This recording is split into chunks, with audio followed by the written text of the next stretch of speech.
Welcome to Real Time Recorded. It's week 4 of 2021. How are you, Zeus? Good. It's already through 1 month of 2021. That went by fast. It's not over yet. We're recording this on the last work day of the month, but I think it's mostly over. In fact, one of those notes, because I work on my monthly reports, and that Sangoma thing came out of the blue. I didn't see that happening. Sangoma acquiring Star there the last day of the month. But anyway, we'll get to that on a different conversation. Today, we're going to talk about, let's start off with TalkDesk. They made some announcements around PPP and vaccine. What did you tell us about it, Zeus? Yeah, so I think they came out with two kind of industry-specific solutions. So I think nothing they announced here you couldn't have done yourself as a company, but what they did was they pre-packaged and made it easier. So they announced the solution for vaccine rollout and something for some of the PPP loan execution. Both solutions became available January 26th. The vaccine administration solution is pretty cool. It simplifies and lets companies proactively outreach to consumers, or I guess to prospective people that can get the vaccine now. It lets people, it automates scheduling.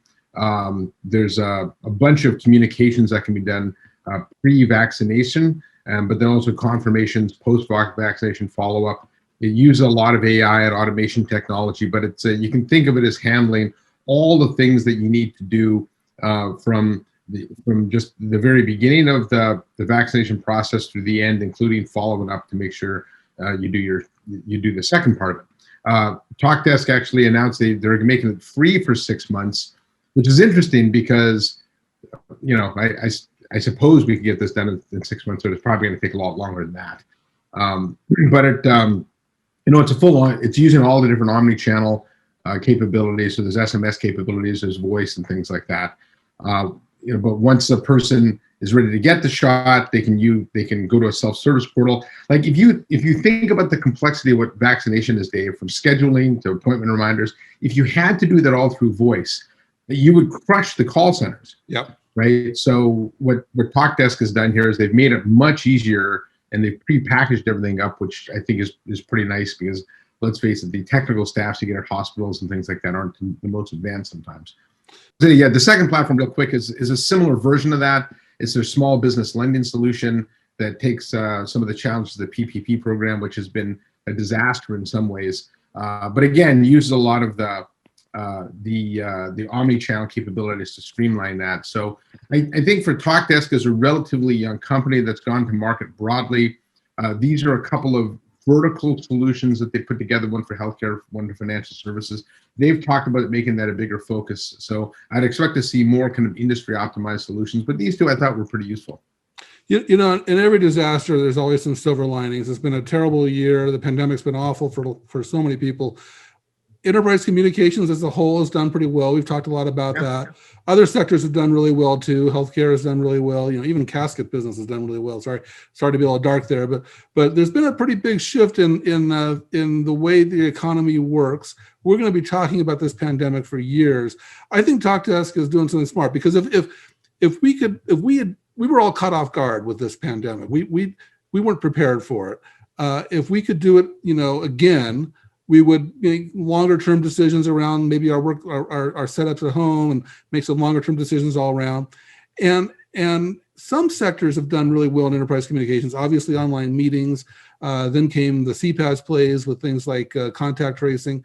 But really, as you point out, the contact center is become so critical. As businesses close their front physical doors, the contact center becomes the new door.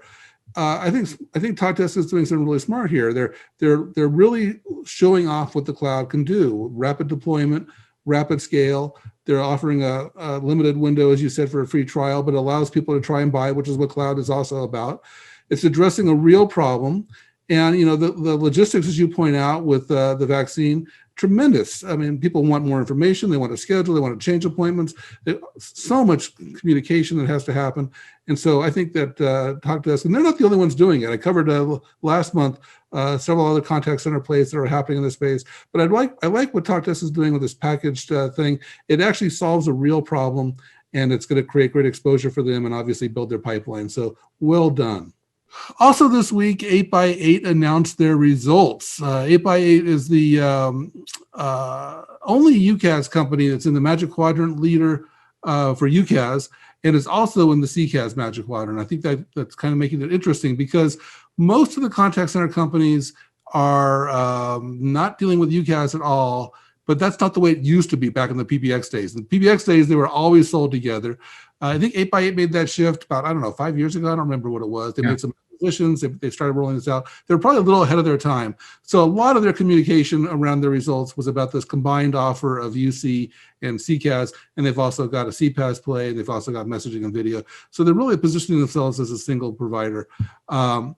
They had pretty decent results. They beat their top and bottom lines in its fiscal third quarter earnings report. They raised their full year revenue and profit guidance. Revenues rose 15.3% to $136.7 million, topping internal guidance.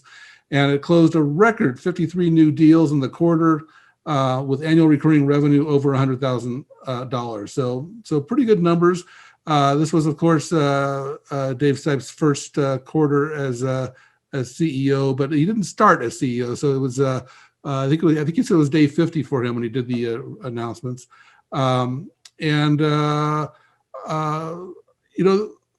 I also want to emphasize that they have a really strong meetings capability with their Jitsi acquisition.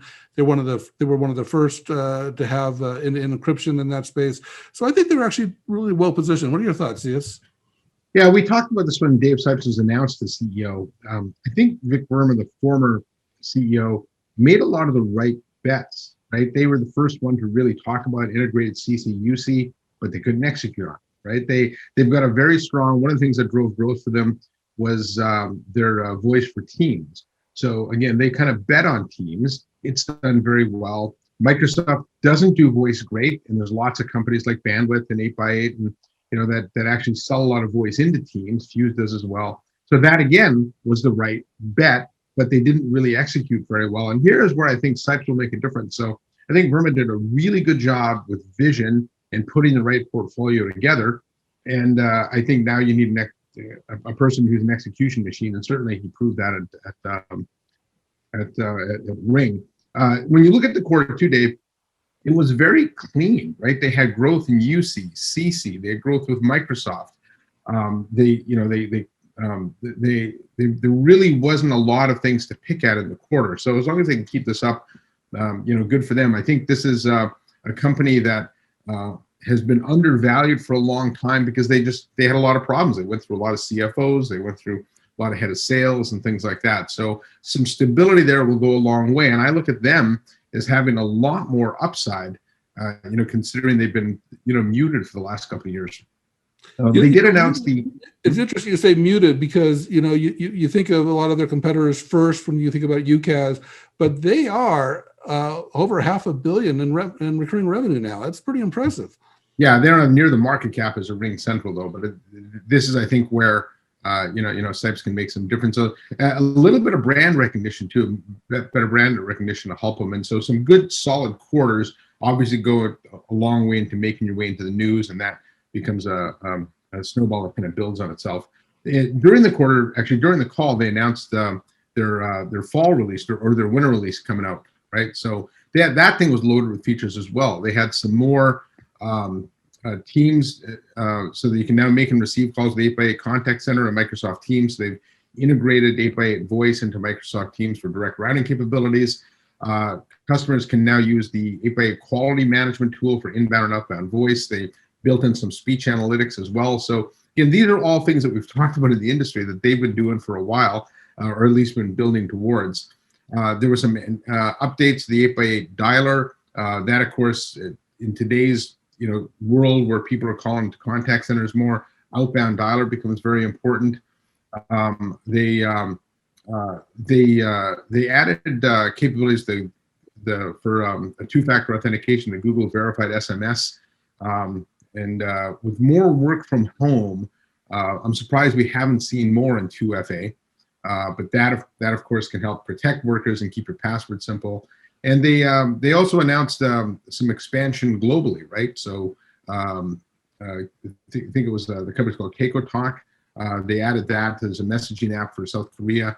Yeah, that CPaaS company that they acquired was stronger in Asia, and so a lot of these companies are not familiar with us. But nice to see some traction there for sure. Yeah, but they now have integration into, I think it was WhatsApp, Viber, Facebook Messenger. I think there's 7 in total. So nice job of rounding out that portfolio. They've got a good mix of homegrown products as well as integration. So I'm expecting good things. I'm expecting 2021 to be a really good year for 8x8. So while I said 2021 would be a good year for 8x8, let's take a look back at 2020, Dave, and see the companies that the pandemic helped the most. There's some obvious ones, right? Let's stay away from those, the Zooms and Rings and Amazon and things like that. I'll start. One of the ones that really surprised me was Avaya, because the world moved to cloud, and I think at the beginning of the year their stock was like 12 and change, and now it's 22 or something. I didn't think the stock would see 20 again, to be honest. And but they've had a nice run, and they kind of did it the hard way. A lot of their larger customers didn't migrate to the cloud. They kept their on-prem platforms, and Avaya spent a lot of time working with them, getting them set up on VPNs and getting remote contact center agents going. And they have some, I mean, for them, 10,000 contact center agents is sort of the norm, right? They got a lot of big customers that you just couldn't pivot to the cloud overnight. And so they spent a lot of time on the services side. I've talked to Nadal and some of the other leaders there about this, where there was a lot of heavy lifting for Avaya to do to get their customers to migrate to work. Well, they had that big push for agent at home. So everybody else, the CCaaS space was talking about all these new contact centers at home. Avaya was taking these huge contact centers and just enabling them at home, which opened up a whole bunch of new products and licensing and upgrades, and that was well played. Yeah, but I think the success they had surprised me for a company that we would put in the traditional category. I think they've, and they executed pretty well with some of the cloud products. ACOs had a nice rise as well. So, we'll see if they can continue that momentum. But so far, so good. Yeah, it's an interesting theme idea of companies that ended 2020 stronger than they went into 2020. Your initial reaction is, well, none of them because of the pandemic. But then as you start working it through, it seems like more and more, almost all of them did, right? You mentioned like Slack didn't, but another one that I think I want to highlight is Microsoft, and obviously Microsoft and Amazon and Zoom. They're kind of the poster childs of what's happened in the pandemic. But I want to talk specifically about Teams, because in 2019 I was writing about Teams, and I had said that they made a mistake. And I'm willing to say I was wrong, but I was wrong because of the pandemic, and that was not in my forecast. But I had criticized them because they had bundled everything into Teams. They had bundled video and calling into Teams, and that makes sense from as an option. That should be great. But we were seeing the video space just booming. Zoom and Cisco were just booming with video, and I was saying, look, if you want to make a video call, Teams is not the easiest way to do it. I mean, if you could do it with 8x8, we mentioned earlier, with just a browser, and I thought that they were really hurting themselves and making it too complicated to get into video. Well, the pandemic kind of changed all that, and all of a sudden everybody was working at home, and all these organizations were trying to figure out, how do we adapt and work at home? And they turned to Teams, and they got the messaging, of course, and then they've got the video, which I would say video pulled messaging. And it turned out to be a really smart play. Microsoft has reported, consistently, I don't have the numbers in front of me, but pretty significant growth figures all throughout 2020. Really, the pandemic really accelerated Teams. And I really have to say that I think that combined offer, which I never was opposed to as a combined offer, I was opposed to having it only available as a combined offer, that they didn't make video separate. But that having that combined offer, had they made video separate, Teams wouldn't have seen the growth that it saw. And so I got it wrong, they got it right, and I think it's a pretty interesting story, and I just wanted to explain myself. I actually think your initial thesis was right and is still right, Dave. I think Microsoft's success has largely been based on licensing, and customers had their O365 licenses. The pandemic happened. We had to use something. Let's take a look at Teams. There's an awful lot of video, Zoom and Ring and things like that being used with Teams as well. Microsoft, never underestimate Microsoft's ability to sell mediocre products to companies through the IT channel. They advertise almost exclusively to IT pros. IT brings them in, and I still think of all the products I use, Teams isn't that great a product. Its WebRTC client is pretty poor, I think your thesis was correct, and I think it didn't matter at the end of the day because people try them out because it's perceived to be free. Yeah, I agree with the mediocrity up until, I would say, recently. I think that Microsoft has kind of turned a corner.